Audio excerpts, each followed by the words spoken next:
Queridos, nós terminamos o mês da família e eu confesso que eu não imaginava aquilo que Deus está fazendo no nosso meio, porque a impressão que eu tenho, irmãos, assim, abrindo o coração com os irmãos aqui, é que Deus às vezes mexe, durante esse mês especialmente, mexeu com estruturas assim das nossas famílias, das famílias da nossa igreja. E quantos casos assim a gente pôde olhar e ver o que Deus está fazendo no nosso meio. Casos onde a gente se coloca em oração, casos onde a gente fica apreensivo por alguns motivos, mas eu tenho certeza que em todos esses casos, Deus está cuidando das nossas famílias. Eu creio nisso, irmãos. Creio nisso. Inclusive nas dores que nós sentimos, inclusive nos momentos de tensão que a gente passa, eu creio de coração que Deus muitas vezes mexe com a nossa família, mexe com os nossos sentimentos, porque Ele quer trabalhar coisas na nossa vida. E o fato é que quando a gente olha para a humanidade como um todo, a gente nunca na história da humanidade viveu um tempo de tanto adoecimento emocional como nós temos vivido atualmente. E o mais alarmante nisso é porque nós já ficamos abismados assim, com o número de casos à nossa volta. Mas quando a gente olha com um pouco mais de critério, a gente vai identificar facilmente que os nossos filhos são a geração ainda mais afetada do que nós. Quando a gente ouve essas palavras como ansiedade, insônia, crises de pânico, automutilação, ideações, né? Uma série de ideações, ou seja, questões ligadas ao pensamento, pensamentos obsessivos, pensamentos de ruminância, quando fica aquilo repetindo, pensamentos, ideações suicidas. Nós vemos isso no nosso cotidiano, à nossa volta acontecendo. E as preocupações que os nossos pais tinham, pelo menos era assim comigo, né? Há pouco tempo, irmãos, minha geração foi ontem. Mas as preocupações dos meus pais eram muito voltadas para quê? Cuidado para você não cair, não quebrar um braço, né? Cuidado para você não ficar com febre. Era isso, era quebrar um braço. Era contrair uma febre, né? Só que quando a gente olha para hoje, nós vamos ver nas casas os filhos não com os braços quebrados, não com febre, mas com a alma quebrada, com uma emoção febril. Essas almas fraturadas, elas estão do nosso lado, irmãos. Elas estão nas nossas casas. Só que diferente da dor de um braço quebrado, diferente de uma febre que arde, a gente sente, está ali. Essas almas fraturadas, elas são silenciosas. Elas são muitas vezes camufladas atrás de sorrisos. Elas estão camufladas atrás das telas. Elas estão camufladas através de um comportamento diferente. Elas estão camufladas através da queda no rendimento escolar. Elas estão camufladas das mais diversas formas. Fato é que um retrato muito comum desse tempo é de um cenário onde pais e mães estão de pé, mas não de pé simplesmente de pé naquela forma de hombridade, não de pé pela sua honra, não é disso que eu estou falando. De pais e mães que estão correndo de um lado para outro. De pais e mães que têm uma vida extremamente extenuante, estressante, atarefada, enquanto os seus filhos estão caídos. Enquanto os filhos estão prostrados nessas questões, espiritualmente, emocionalmente, moralmente, muitas vezes. E quando a gente olha para a ordem bíblica, a gente vai reparar que pais e mães são chamados para estarem não de pé, correndo de um lado para o outro, mas de joelhos, para que seus filhos possam estar e permanecer de pé. Por isso, apoiado no lema das nossas irmãs, das nossas Déboras, o tema da mensagem de hoje é pais e mães de joelhos, filhos de pé. Pais e mães de joelhos, filhos de pé. Por isso eu peço para que você abra a sua Bíblia no livro de Lamentações, no capítulo 2, no verso 19. Lamentações 2, 19. Apenas esse versículo. E nós vamos extrair daqui algumas lições para as nossas vidas. Vamos ler juntos esse versículo? Diz assim: levanta-te, clama de noite, no princípio das vigílias, derrama como água o coração perante o Senhor, levanta a Ele as mãos pela vida de teus filhinhos, que desfalecem de fome à entrada de todas as ruas. Quando nós lemos esse texto, é interessante, é sempre importante que a gente entenda o cenário. Quando a gente lê Lamentações, a gente nunca pode perder de vista que nós estamos lendo lamentos. Lamentos de um profeta. É um profeta se lamentando. Então esse é mais um lamento do profeta Jeremias. E esse lamento ele ocorreu logo depois da queda, da invasão da Babilônia em Jerusalém. Isso lá pelos anos de 586 a.C., por ali. E enquanto o profeta escrevia esse relato, provavelmente o cenário que ele encontrava, que foi logo que isso aconteceu, era uma cidade que antes era alegre, pujante, bonita, bem decorada, mas agora estava em escombros, casas destruídas, a organização completamente arruinada.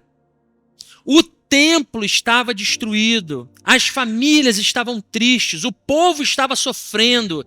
Isso por quê? Porque a partir daquele momento o juízo do Senhor chegou para Jerusalém. O mesmo profeta Jeremias, há anos e anos, alertava o povo sobre isso, Deus falava diretamente através do profeta sobre a importância do povo manter a aliança, ser fiel à aliança, se manter obediente, se manter caminhando em um caminho reto. Jeremias avisou muitas vezes até que o juízo do Senhor chegou e, ao invés, talvez, da cidade de Jerusalém, quando eu trago esse texto, eu quero que nós nos lembremos da nossa família. Provavelmente, nós tenhamos famílias aqui que estejam em ruínas hoje, onde você talvez esteja convivendo, mas em um cenário de ruínas. Ao invés do templo destruído, é provável que a sua vida espiritual esteja destruída, esteja desorganizada, esteja num cenário de ruínas. Quando nós falamos sobre o juízo de Deus, talvez seja importante você trazer para a sua vida as consequências de uma vida, de um relacionamento distante do Senhor, de um relacionamento talvez frio, de talvez um tempo atrás que você tenha vivido experiências com o Senhor, proximidade com o Senhor, uma fé mais ativa, mas que hoje já não é mais a mesma coisa. Hoje já não caminha mais da mesma forma. Ou seja, o paralelo do povo de Israel é um modelo para nós. É um modelo para nós. Eu quero que você, sinceramente, no seu coração, traga isso para você essa noite. Mas a boa notícia é que assim como aconteceu com o povo de Israel, onde o profeta ele apontou para um caminho claro de onde a situação pode mudar, um caminho claro de restauração para o povo de Israel. Esse caminho, ele também serve para nós hoje, como família, como pessoa, como homem e mulher diante do nosso Deus. E por isso, tem algumas posturas aqui que eu gostaria de alertar você, para que você caminhe nessas posturas. E a primeira postura que eu quero trazer ao teu coração aqui é: levanta-te. Levanta-te. Clama de noite no princípio das vigílias. É isso que diz a primeira parte desse verso. Só que se levantar aqui não é simplesmente se colocar de pé. Quando você olha para esse texto, fica muito claro que ele está falando que se levanta de madrugada. Acorda no meio da noite. O que ele está querendo dizer aqui é: se desperte. Desperte espiritualmente.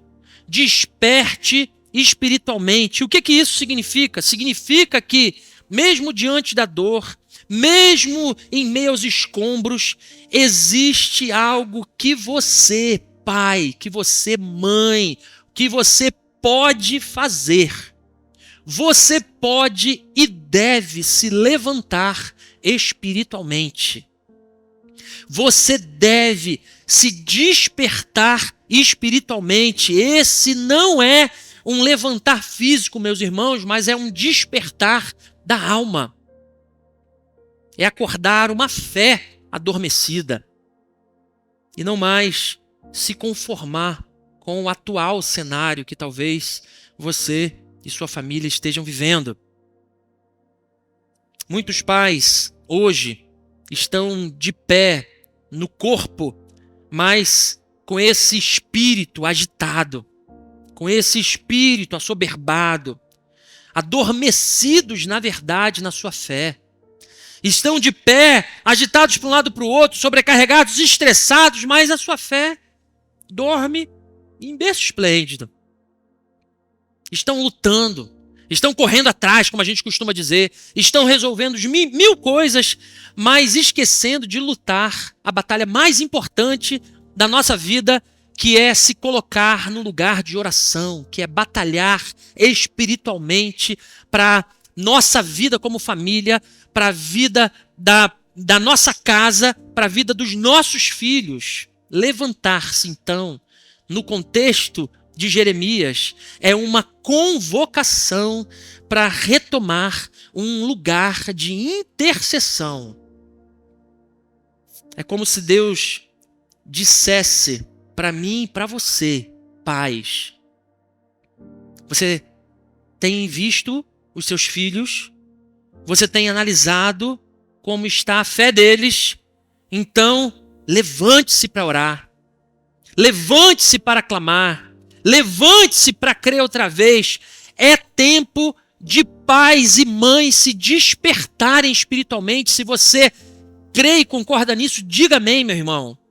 Por isso, em nome de Jesus, que nós não paremos de buscar o Senhor, que a gente acalme sim o nosso coração. Deus não quer que a gente faça mais. Deus quer que a gente busque mais. O desejo do Senhor é que nós acalmemos o nosso coração nessa tempestade buscando o Senhor. O problema é que a gente continua, quando a gente passa por problemas, o nosso coração parece que se agita mais. E a gente fica que não se cabe, né? A gente fica que não se cabe. Mais ainda, esse levantar, ele diz mais para nós. Ele aponta que ninguém é capaz de interceder enquanto dorme. Levantar implica em sair de uma posição de apatia, de frieza, de acomodação. Meus irmãos, o inimigo não tira férias. O inimigo não dorme, é isso que a palavra de Deus diz. As trevas, elas não param de trabalhar. Por isso, eu e você, pais e mães, somos chamados pelo Senhor a estar como atalaias, como vigias espirituais dos nossos filhos, se levantando, mesmo cansado dos nossos afazeres, mas se despertando espiritualmente e clamando, intercedendo, mesmo quando tudo está parecendo perdido. E deixa eu te fazer umas perguntas aqui, meu irmão. Em que área você precisa se levantar espiritualmente hoje? Será que você tem lutado pelos seus filhos na mesma intensidade que talvez você tenha lutado tempos atrás? Você tem se colocado nesse lugar de acordar espiritualmente a partir do momento que você vê as ruínas acontecendo na sua casa, na sua família? Grave o que eu quero te dizer aqui com muito carinho, meu irmão e minha irmã. O primeiro passo para a restauração da nossa família, para a restauração das nossas casas, é quando nós nos despertamos para orar pela nossa família. Esse é o primeiro passo. Mesmo que tudo pareça em ruínas, mesmo que tudo pareça dor, mesmo que o nosso coração esteja tão agitado, Deus ainda responde um pai e uma mãe que se levanta com fé. E essa é a boa notícia que eu quero trazer para você. Deus ainda se levanta, Deus ainda faz milagres. Esse, inclusive, é o tema das nossas reuniões de oração durante esse mês de junho. Milagres ainda acontecem. E eu creio nisso, irmãos. Creio nisso de todo o coração. Quando a gente avança no versículo, ele continua. Derrama como água o teu coração. Ele fala, derrama como água o coração perante o Senhor. Levante a ele as mãos pela vida dos teus filhinhos. Assim como o Senhor nos convoca a despertar espiritualmente, ele também nos convoca para que nesse nos posicionar diante do Senhor, nós não apenas possamos clamar pelos nossos filhos, fazer uma oração, mas que nós possamos nos derramar na presença do Senhor. Para que haja um derramar como água. E por que um derramar como água? Um derramar daquele que se esparrama, daquele que vai e entra nos detalhes. Um esparramar mesmo, de fato. Um abrir diante do coração. Meus irmãos, Deus não quer as nossas orações decoradas. Deus não quer os nossos discursos bem construídos. Deus deseja que nós deixemos de lado os nossos medos, os nossos orgulhos, que a gente se abra, que se escancare os nossos medos, escancare as nossas dúvidas, escancare os nossos temores diante do Senhor. Deus deseja pais que reconhecem: eu não consigo sozinho, Senhor, ajuda-me a criar os meus filhos. A questão é que quando a gente fala de despertar, quando a gente fala de se derramar, a gente está falando de posturas que nós devemos assumir diante de Deus. E um dos momentos do ministério de Jesus, nós vemos no texto de Marcos, no capítulo 9, um pai que ele tinha lutas com um filho que passava por um problema. Ele convulsionava, só que nós vamos entender à luz do texto que não era assim como nós vemos algumas convulsões de doença. Ele existia ali um espírito imundo que foi expulso por Jesus, e ele fala: Senhor, me ajuda nisso, porque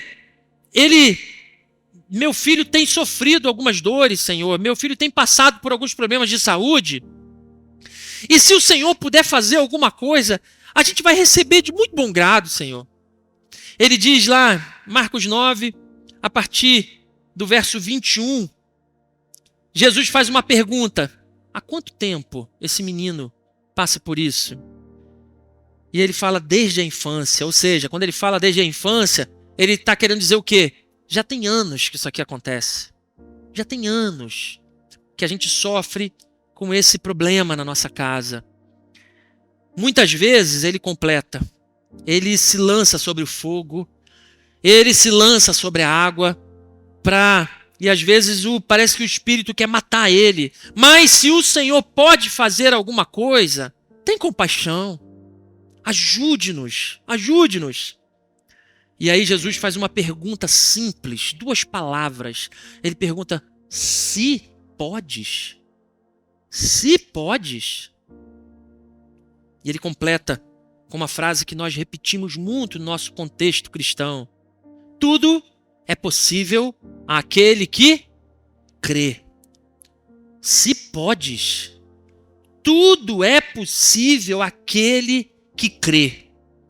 E aí vem a maior beleza, a maior lição desse pequeno texto aqui. O pai, então, exclamou, Senhor, eu creio. Ajuda-me na minha incredulidade.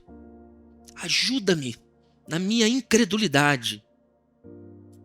A partir desse momento, a partir dessa lição, o Senhor deu uma palavra e ele expulsou e aquela vida foi restaurada. Jesus repreende esse espírito e essa transformação do Senhor através dessa palavra proferida de Jesus na vida daquele filho traz uma restauração completa para a vida dele.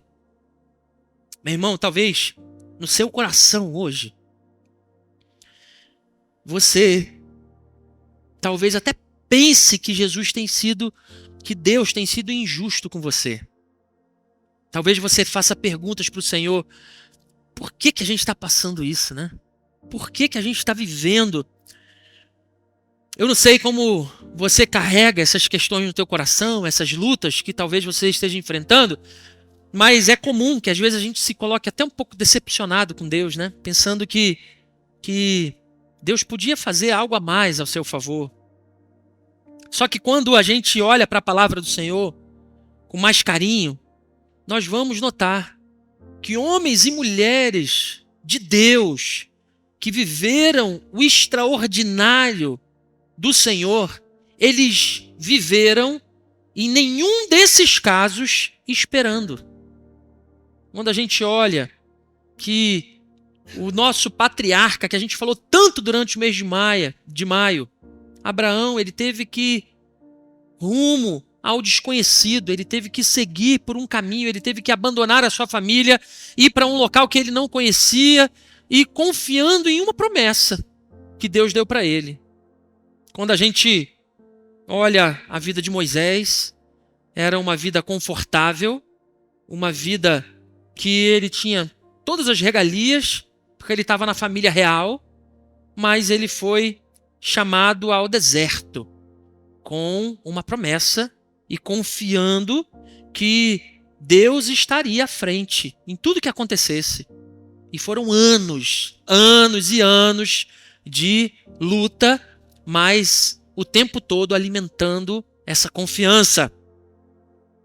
Quando Daniel recebeu a sua pena de morte por causa da sua fidelidade, e quando ele foi lançado lá na cova dos leões por causa da sua fé, ele continuou acreditando.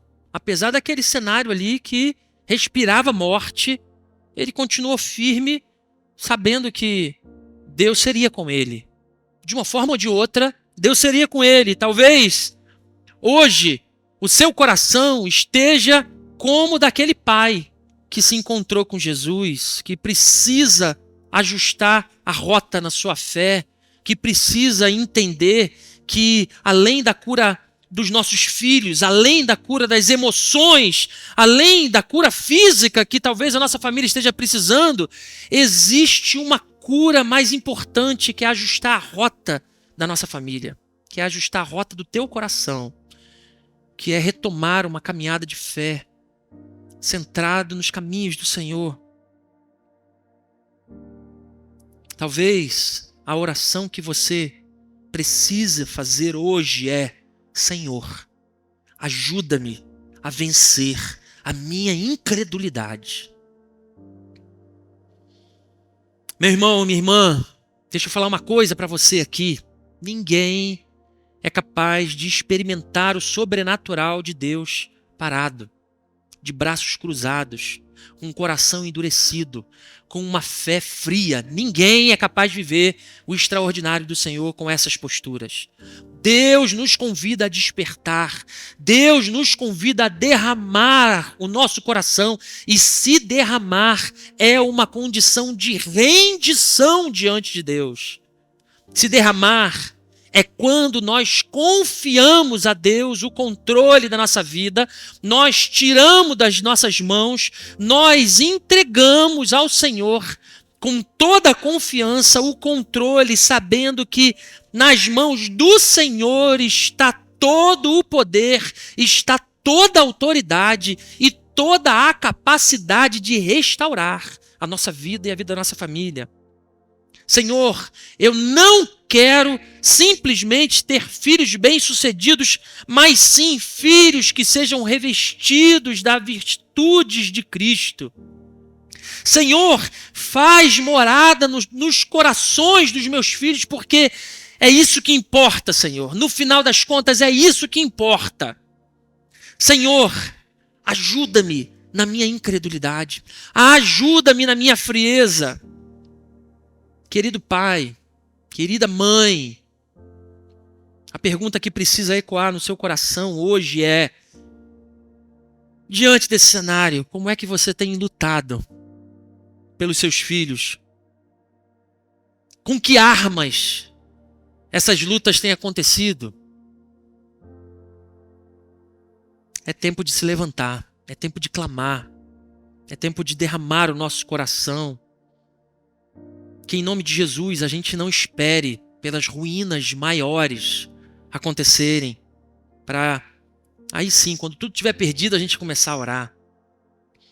Não espere que esse distanciamento talvez do teu coração ou no coração dos teus filhos, ele seja um ponto tão irreversível que aí sim, quando o desespero bater no teu coração, aí você fale e volte a clamar pelo desespero. Mais ainda, eu creio que nós, como famílias, precisamos assumir essas posturas de despertar e se derramar.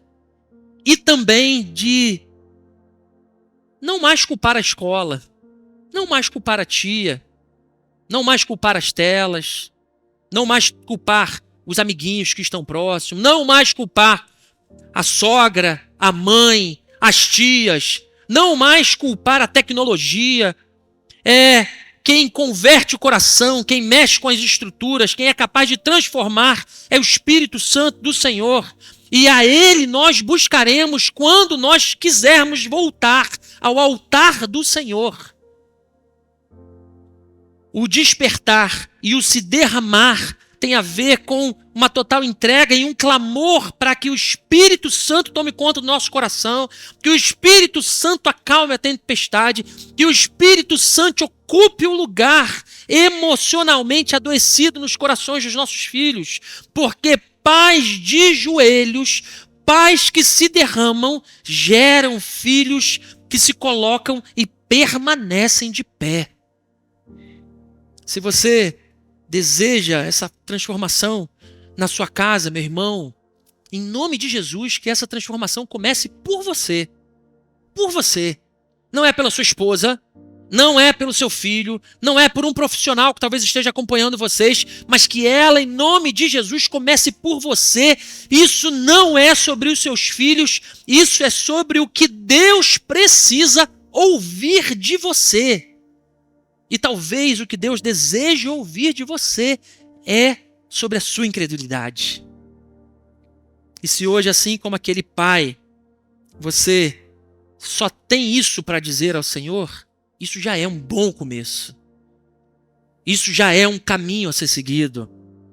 Porque Deus não rejeita um coração quebrantado. Deus não rejeita um coração quebrantado de um pai e de uma mãe. Mais ainda, Deus não rejeita um coração quebrantado e Deus ainda continua escrevendo novas histórias. Histórias de restauração, histórias de recomeço. Por isso, meu irmão e minha irmã, levanta-te, clama pelas madrugadas, derrama o teu coração, levanta as tuas mãos, assuma uma postura pela vida dos teus filhos. Mas levante-se, crendo que Deus ainda faz milagres quando pais se rendem diante dele. Amém?